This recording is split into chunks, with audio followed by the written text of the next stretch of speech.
Good morning everyone.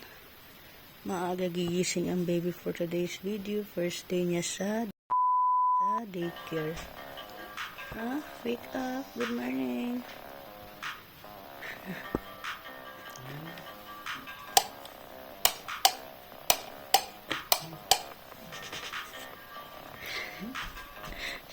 She wake up.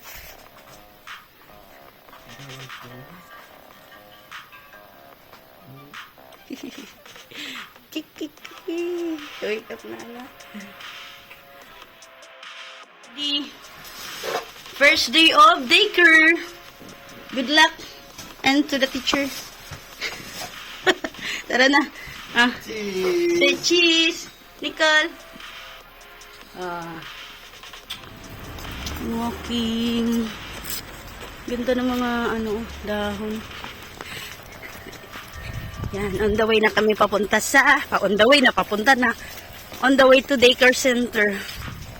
Inano namin si Nicole para matuto salita ng lingwahe nila. Kasi baka pag nag-start na daw mag-school, mahirapan siya kasi hindi sila dito sa Banyaga Kailangan yung salita nila.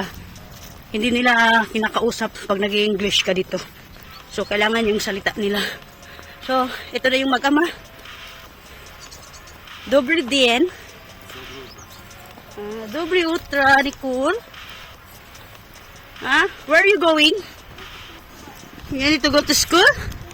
Whoa, you will have friends there? No? What? Princess? Okay. Happy birthday, princess. Princess in Philippines. Not here. You will meet another princess here. A lot of princess. And you are princess also. Okay?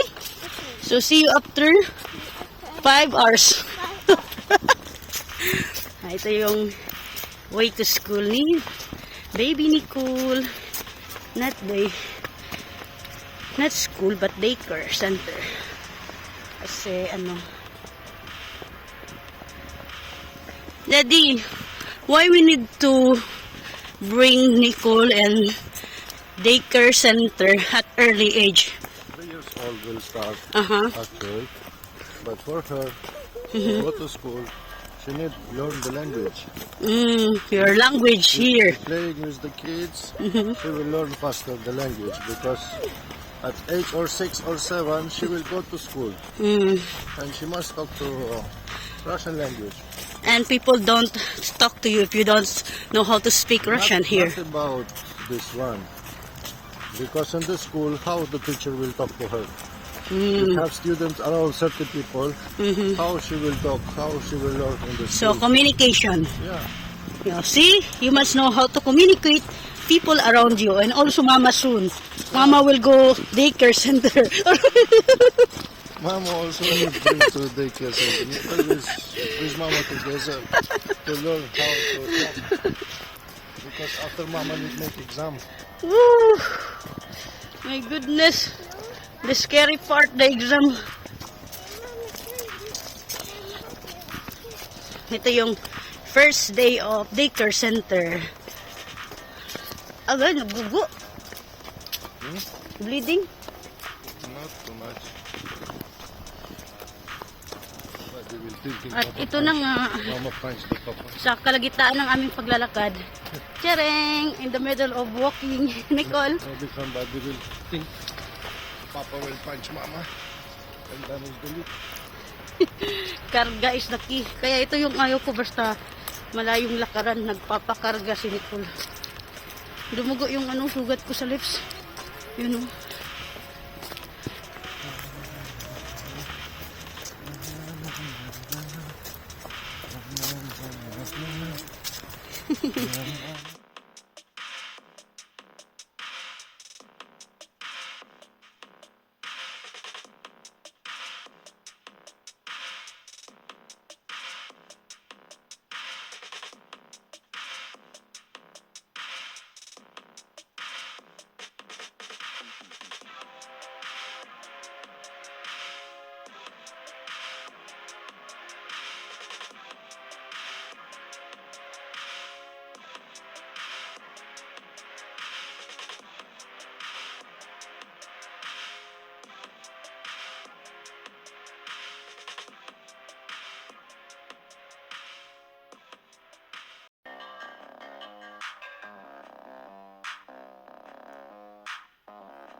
Titid kami siya. Still close? Sa room. Bakit kami sa second floor?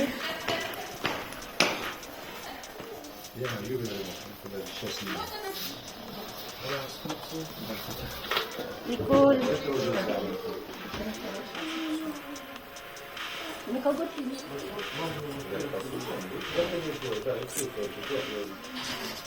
Один одного уже спит.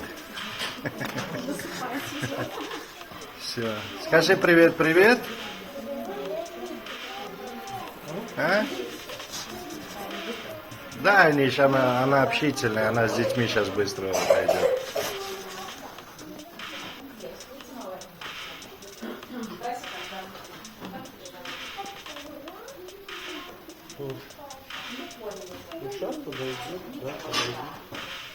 Коротко будет Ника.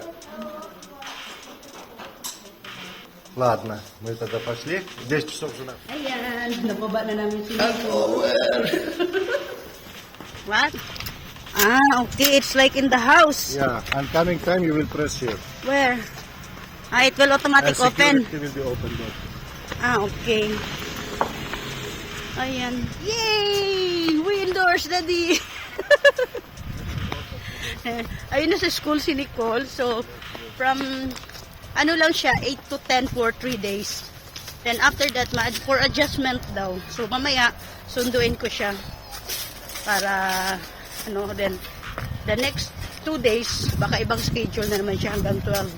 Right? So, ayun na, maghihiwalay na kami ng landas ng asawa ko or magkasama pa rin kami. Basta na-drop na namin si Nicole sa school, sa daycare. And what the teacher said about she don't know how to... You need for the exercise, study exercise. Ah. They have sport. They need black shorts. Black short. Yeah, she have black shorts and white T-shirt.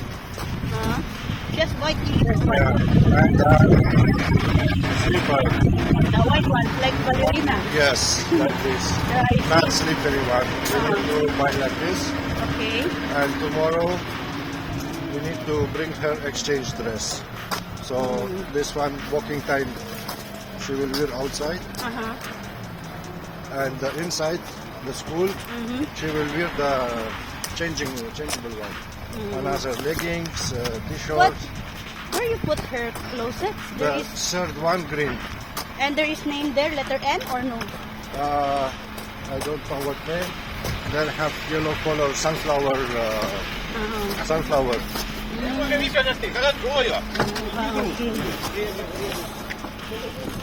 They have sunflower. So exactly 10, I will pick up her later.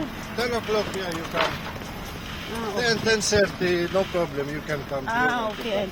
I'm thinking it will be specific 10 because maybe she don't like to come with me. She enjoy with the kids. She will Okay. enjoy. I go from here because Why? Dima there. Because Dima they waiting me on the road. Ah. Because I need go and come back again here. Okay. Yellow. Take care. Take care also. Be with you, right? Yeah, see you later. Bye. Ayan, pauwi na ako. Naglalakad mag-isa. Ayan. Atas natin.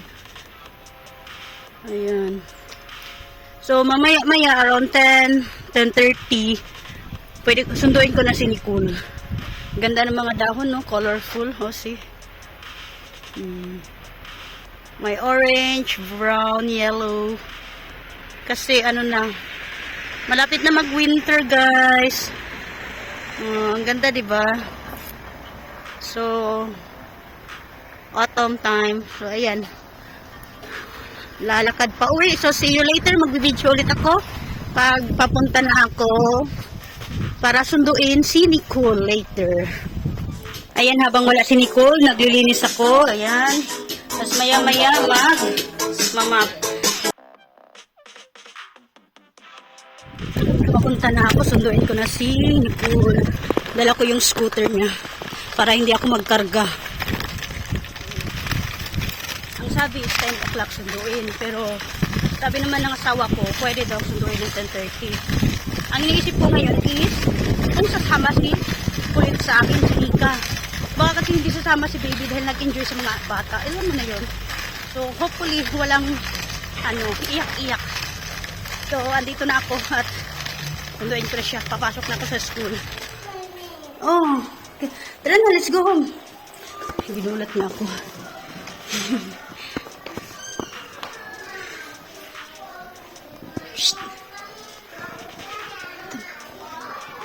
First day of school, crying. Tara, tara.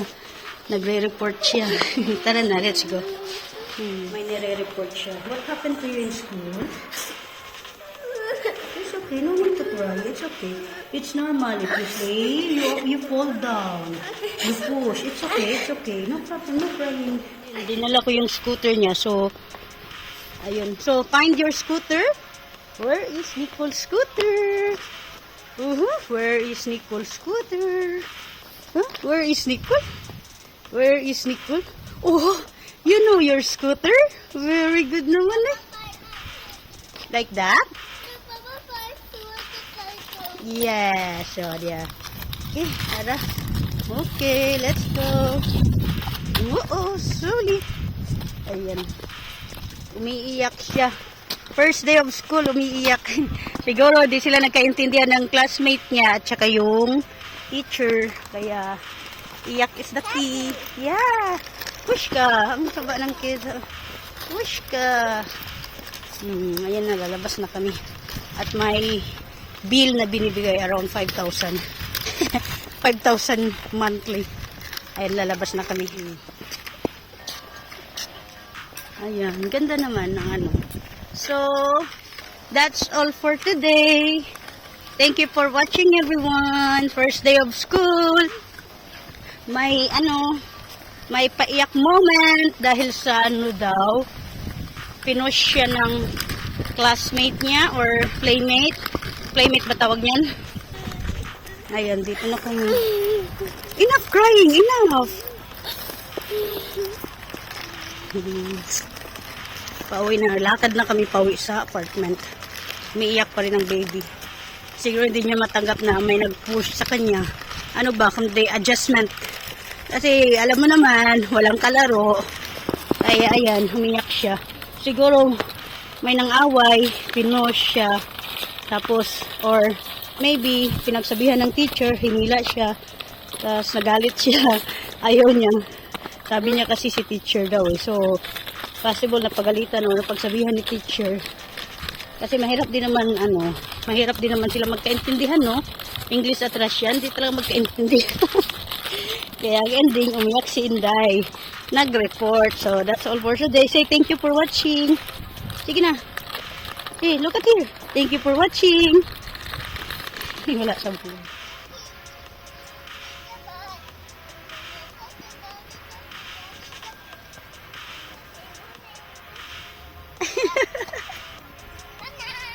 Ayan, malapit na kami sa apartment. Check?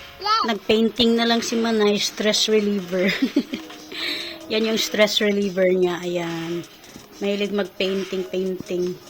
Ayan. Dahil napaiyak sa school, ayan. Ganun talaga pag first day of school, naninibago. Kaya, ayan.